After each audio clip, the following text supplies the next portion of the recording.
Oi, Eliane, bom dia. Bom dia, Raíssen. Bom dia, ouvintes. Vamos começar com essas eleições argentinas. As pesquisas não mostravam essa surpresa que aconteceu. 36% para Sérgio Massa contra 30% do Javier Milei. Os dois vão para o segundo turno. Pois é, os dois vão para o segundo turno e isso é uma surpresa. Você usou a expressão correta, surpresa, inclusive no Brasil, porque aqui no Brasil não havia nem a expectativa, havia o pânico, o temor de que o Milei, Javier Milei, que é meio amalucado, ganhasse e ganhasse já no primeiro turno, né? E não foi isso que aconteceu. Em todas as pesquisas, nas eleições, todas, inclusive no Brasil, tem aquele voto oculto, né? Os pesquisadores vão até os eleitores, perguntam, mas tem uma parte desses eleitores que não gostam de revelar o voto ou que não gostam de participar de pesquisa. Né? Até porque aqui no Brasil, por exemplo, o Bolsonaro fez muita campanha contra os órgãos de pesquisa, porque para ele era tudo fraudado, né? Na cabeça dele a urna eletrônica era fraudada, as pesquisas eram fraudadas, enfim. Então isso causou essa surpresa. O que se imaginava, inclusive no Brasil, repito, é de que a surpresa seria a favor do Milei, que muita gente que queria votar nele estava disfarçando e que o voto dos indecisos acabaria indo para ele. Não foi isso que aconteceu. Na verdade, apesar de todos os problemas econômicos da Argentina, o Sérgio Massa, ministro da Economia, foi quem acabou vencendo o primeiro turno. Vencendo até com uma margem boa, né, em torno de 6 a 7 pontos percentuais. Então, isso significa que o segundo turno na Argentina vai ser uma guerra de rejeições.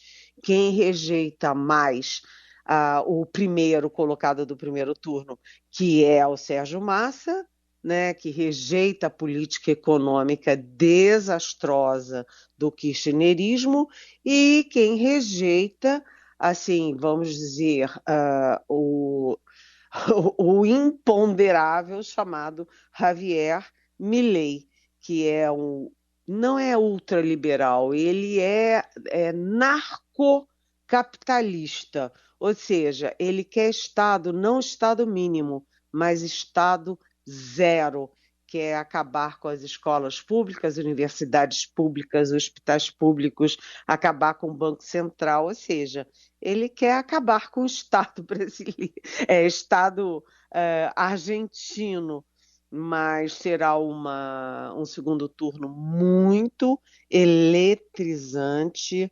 e, e para o Brasil a gente precisa ficar muito de olho, porque a Argentina é muito importante para manter o Mercosul de pé e para manter aí o sonho ou a possibilidade do acordo do Mercosul com a União Europeia. Com o Milei, tudo isso implode, né? Mas com o Sérgio Massa, apesar de 147, 140% de inflação ao ano, ainda é possível. Para finalizar, eu queria sugerir o artigo do nosso colega e meu amigo pessoal Lorival Santana no Estadão, que dá um panorama muito equilibrado, muito sereno, mas muito preciso dessa disputa eleitoral na Argentina. Heissing. Muito bem, está lá disponível no portal do Estadão, li hoje também. Fica a dica aí da Eliane. Eliane, teve vergonha alheia brasileira nessa eleição da Argentina? Nossa, Heissing, eu e você não gostamos de fofoca, né? A nossa Carolina Herculano é o Herculin, que volta amanhã, ela é que é a fofoqueira, né, Lógico, Carolina? Se você está ouvindo a gente. Mas cá para nós foi um vexame, porque o deputado Eduardo Bolsonaro, o filho 03 do ex-presidente Jair Bolsonaro, que foi cotado, inclusive, pelo próprio pai para ser embaixador do Brasil em Washington, principal cargo da diplomacia internacional. Ele foi para a Argentina na eleição e deu uma entrevista pela televisão defendendo o quê? Defendendo armas, a liberdade de armar os argentinos, para os argentinos se defenderem em armas. E aí o jornalista, eram 2 âncoras, o jornalista disse: o quê? Para! E cortaram o Eduardo Bolsonaro, cortaram no ar o Eduardo Bolsonaro falando barbaridades para os argentinos. E aí os 2 apresentadores comentaram, né? Tá vendo? Foi por isso que o pai dele caiu da presidência da República. Aí o outro completa: felizmente. Cai assim, cá para nós, né?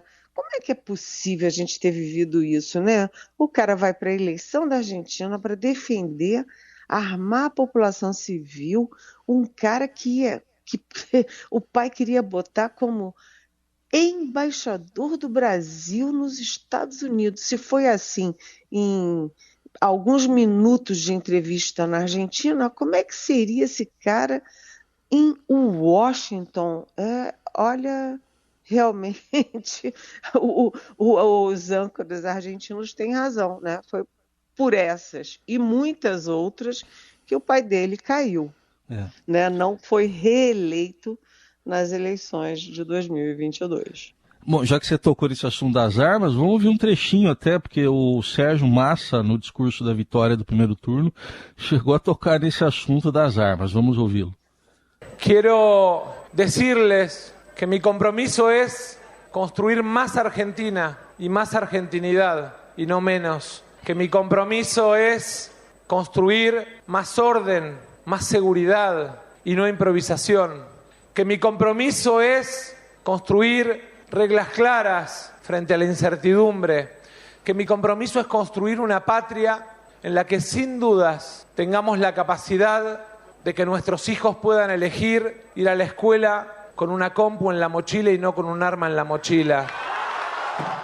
Tá aí, Eliane, ele mesmo falou que não quer um país com crianças com armas na mochila. É uma boa referência essa, né?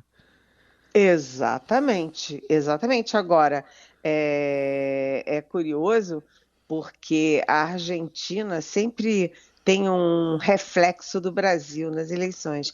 E o Milei, que é considerado pelo próprio professor dele como um maluco, né? O Milei é um defensor do Bolsonaro, do bolsonarismo e um crítico radical e equivocado do Lula, porque ser crítico do Lula ou de qualquer político é legítimo, né? Isso faz parte do jogo, mas ele diz que o Lula é comunista, que o Lula é autoritário e que censura a imprensa no Brasil, ou seja, vamos combinar que mentir não é um bom princípio para lugar nenhum e para hora nenhuma, mas principalmente numa eleição.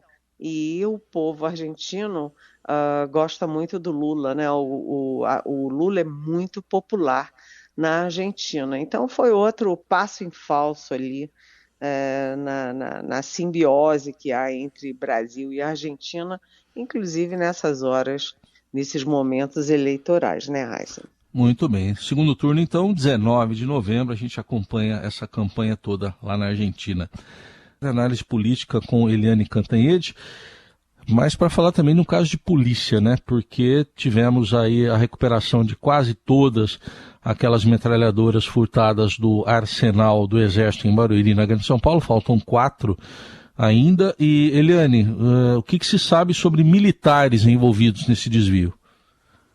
Pois é, Heisen, essa história é uma história escabrosa, porque a gente tem uma guerra, é a minha coluna de ontem no Estadão, né? A gente tem uma guerra urbana no Brasil, uma guerra que é entre o Estado brasileiro e as organizações criminosas que guerreiam contra o Estado e guerreiam entre elas, né? E o Estado está perdendo essa batalha, porque você tem as polícias fortemente infiltradas, você vê aquela, imagina, a policial civil do Rio de Janeiro escoltando 16 toneladas de drogas à luz do dia, inclusive na porta das delegacias. Olha, é um escândalo.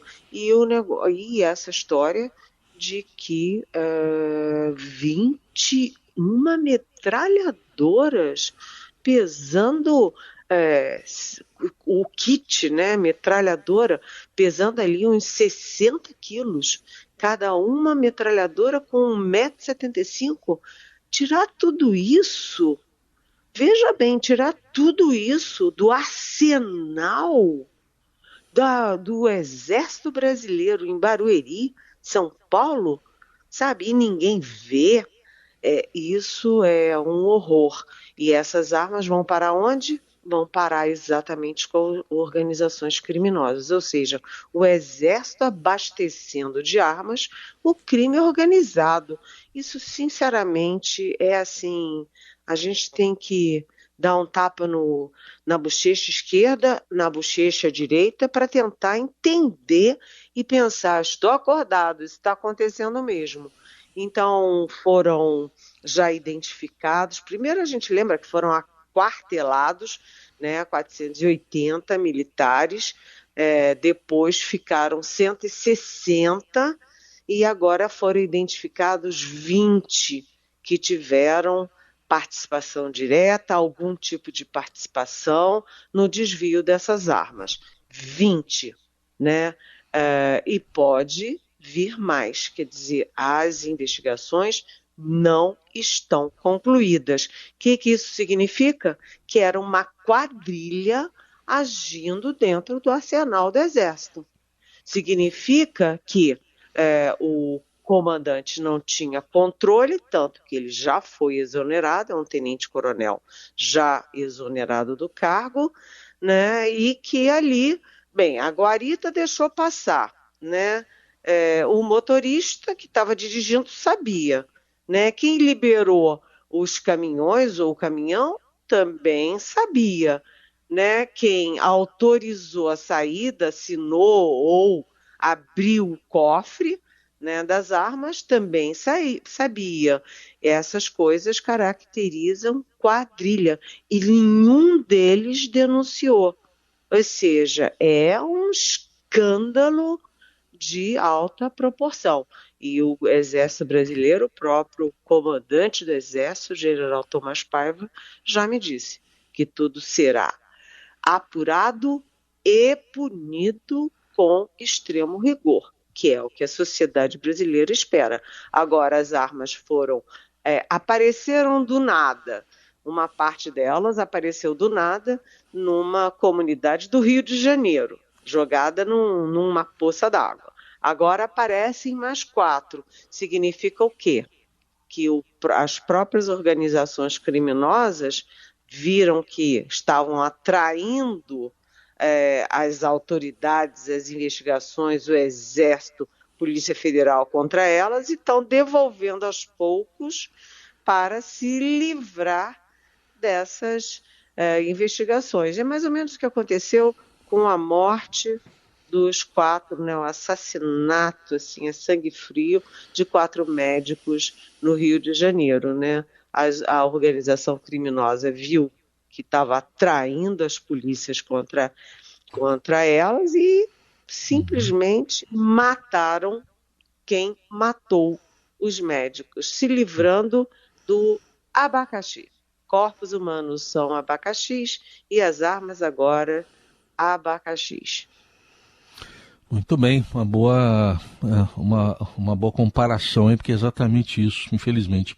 Eliane, e para fechar, tem um ar de normalidade aí, voltando a Brasília, ao Palácio Planalto e à Câmara dos Deputados? Pois é, não é? Vamos voltar a falar de política. Sim, né?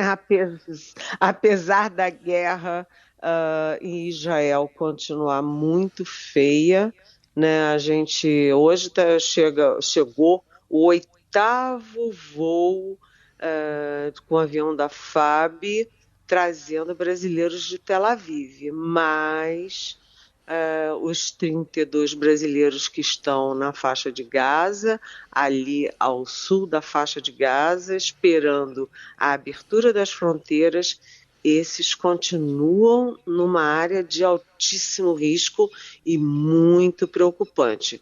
Mas vamos lá.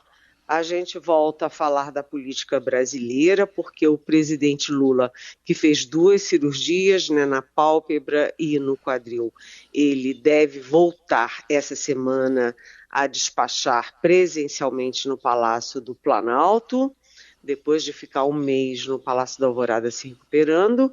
E o Arthur Lira, presidente da Câmara, volta da Ásia e reassume a Câmara. O que isso significa, Heisen? Primeiro, de um lado, né, do lado do executivo, a pauta econômica volta a andar.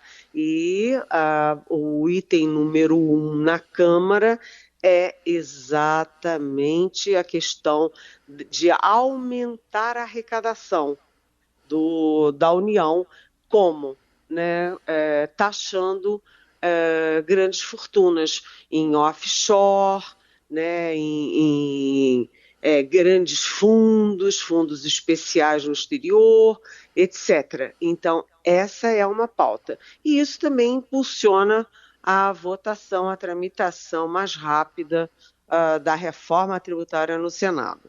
Isso é do lado do Executivo. Do lado do Legislativo, basicamente do Centrão, né, tá aí a questão dos cargos de segundo escalão, principalmente da FUNASA, Fundação Nacional de Saúde, e a Caixa Econômica Federal, que é mais poderosa do que mais da metade dos ministérios, porque tem muito dinheiro, funciona no país inteiro e tem funções sociais com alto valor político.